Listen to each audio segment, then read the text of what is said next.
અમદાવાદ મહાનગરપાલિકામાં મોટી નવા જૂની નયનધાણ વર્તાઈ રહ્યા છે। સ્ટેન્ડિંગ કમિટી ચેરમેને કરેલા એક મોટા દાવાથી અધિકારી આલમમાં ખળભળાટ મચી જવા પામ્યો છે। ચોમાસાની સિઝન પૂર્ણ થયા બાદ સાગમટે મોટા પ્રમાણમાં બદલીઓ કરવામાં આવશે।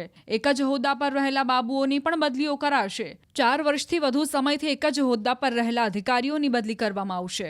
ઉલ્લેખનીય છે કે 154 અધિકારીઓ છેલ્લા 4 વર્ષથી વધુ સમયથી એક જગ્યા પર કાર્યરત છે, જેને લઈને કેટલીક ફરિયાદો મળતા મહાનગરપાલિકા એક્શનમાં આવી હતી। આ બદલીઓ આસિસ્ટન્ટ કમિશનર, હેલ્થ, સોલિડ અને એસ્ટેટ વિભાગમાં કરવામાં આવશે। ગત સમયગાળા દરમિયાન તદુપરાંત આવનાર સમયમાં જે અધિકારીઓની બૂમો હતી કે કામની ફાઇલોનો ભરાવો વધારે રહેતો હતો એવા અધિકારીઓની બદલી પણ કરવામાં આવી છે। તદુપરાંત આવનાર સમયગાળા દરમિયાન મોન્સૂન સમય પૂરો થાય કે તરત જ કેટલાક અધિકારીઓ એક હોદ્દા ઉપર અનેક વર્ષોથી કાર્યરત છે। આ જે અધિકારીઓ છે અનેક વર્ષો સુધી કાર્યરત રહ્યા છે, આવા તમામ અધિકારીઓની આપણે વાત કરીએ કે સમયગાળા દરમિયાન એની બદલી પણ કરવામાં આવશે।